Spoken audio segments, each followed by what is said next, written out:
So you think we have about a year and a half then to go.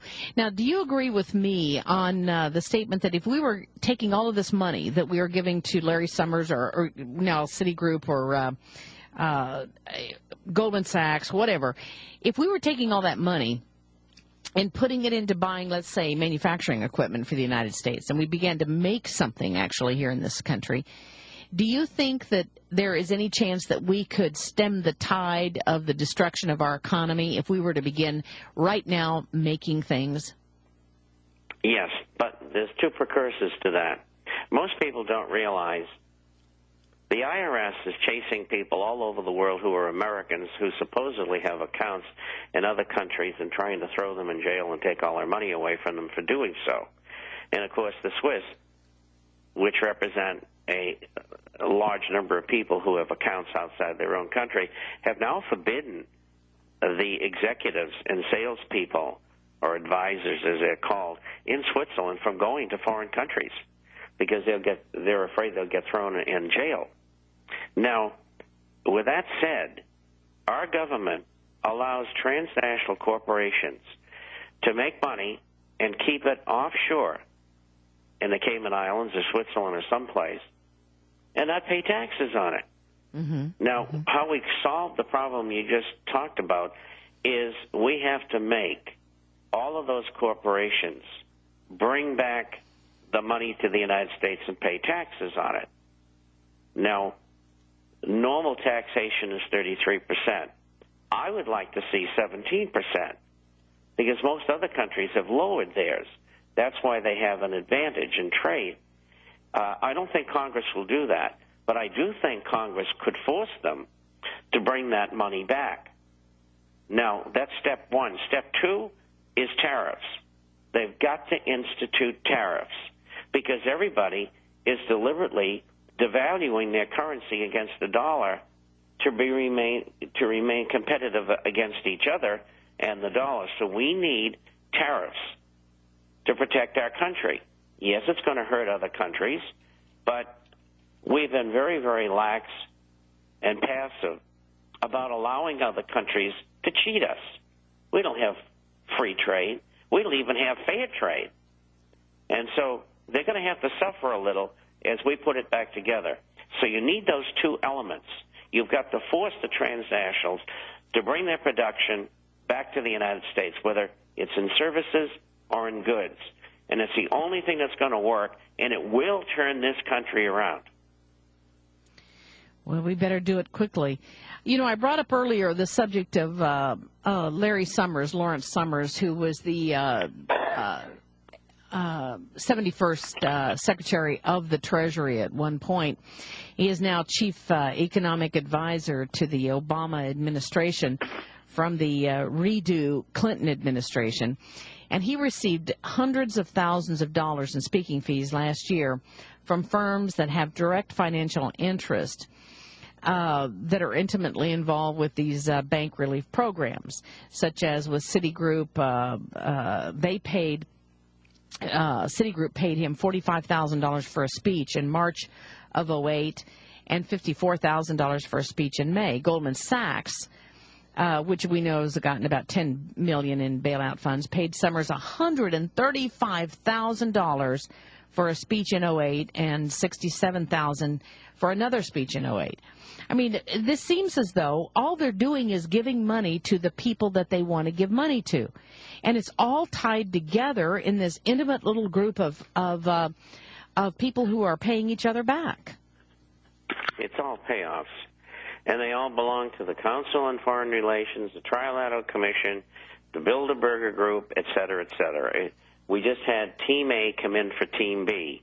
There's been no change in government whatsoever. None.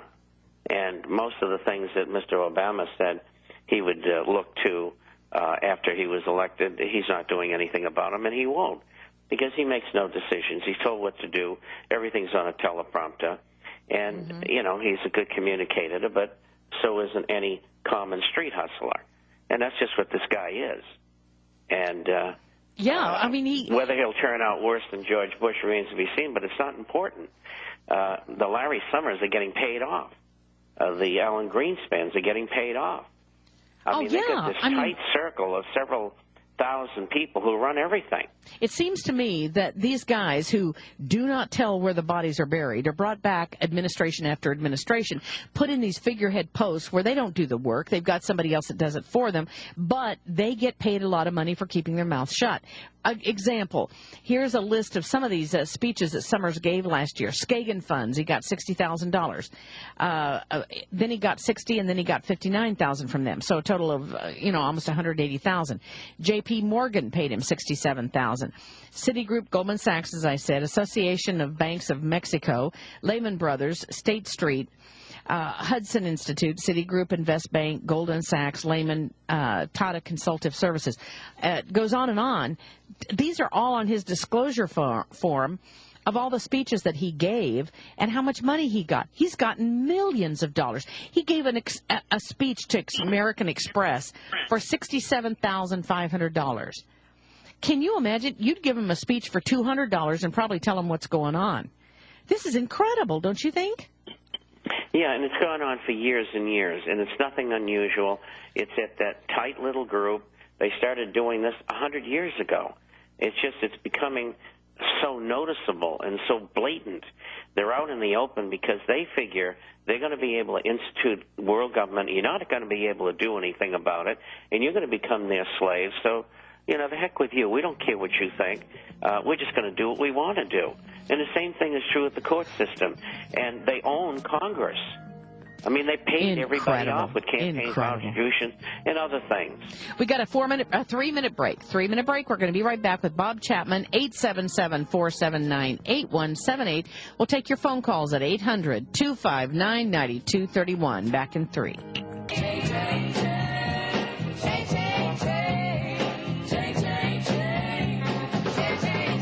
Welcome back, ladies and gentlemen, to the Monday edition of the Power Hour. Coming up on 55 minutes past the hour, this is Dave. And Joyce, and I thank you for joining us in the Power Hour today, and I thank you for calling in. And I have a couple of comments in the third hour. We're going to have Terry Hall on for the third hour, talking about the updates on what's happening with the Transcorridor in Texas, and then we're going to address some issues. I've gotten some emails from some of you who want to take me to task. Let's go, though, right now with our guest, Bob Chapman, who is the editor of the International Forecaster newsletter, and you can go to theinternationalforecaster.com and get a complimentary copy. That's the beauty, is he says, try me out. See if you like what I've got to say, and if you do, subscribe to the newsletter, which just about everybody does. Let's go to Renee in North Carolina. Renee, you're on the air with Bob Chapman. Go ahead, please. Yes, I so agree with what Bob was saying right before the break. This is the deal. We talk so much about Obama and Congress. The problem is the judicial branch of the government, because if that one worked correctly, the rest would work correctly. I invite people to spend some time in a courthouse, because to observe the culture of the courthouse, it's very much, if you see the judge walking down the hall, all the little people who work in the courthouse, well, hello, judge. It's the same as, well, hello, father. Yes, these are the priests of the courthouse and the hierarchy. These people will do anything, and it makes the entire system corrupt. And one case that pointed this out recently was the 2 judges that were sending these thousands of kids to these detention centers. The lawyers in town knew it. The court reporters knew it. The bailiffs knew it. Everybody knew it, but everybody was keeping their mouth shut for their little piece of the action. This is the point we have to stress. And not these people to go, look, I'll help you understand Pig Latin if you buy these tapes and books from me. No, we have to press them to demystify both law and finance to where everybody can understand it and have access for a fair and cheap price. Oh, I could not agree with you more, Renee. We have no chance of success. That's right. Thank you very much. Well put, Renee from North Carolina. I don't think that needs a response. Joe from Arkansas, because we got a lot of callers here. Joe from Arkansas, you're on with Bob Chapman. Go ahead, please. Yeah, thank you, Jess. Yeah, I was recently listening to Radio Australia, and they reported on the carbon trading credit scheme that they want to bring in. And they were talking about how these carbon credits, these permits to emit carbon dioxide, that it'll start out that they're free and there's plenty of them. But as time goes by, they said they would become scarcer and more expensive. And and so when I heard that, I thought, well, this sounds like a scheme to monopolize the businesses, monopolize all the business, monopolize the economy for certain favored businesses, because the banks, of course, can create unlimited amounts of money out of thin air, and so they can just fund their favored corporations, their favored businesses with unlimited amounts of money to buy up all the carbon credits, and nobody else will be able to do business. And so I wanted to see if Bob Chapman sees it about the same way. Okay, Bob, your response, please.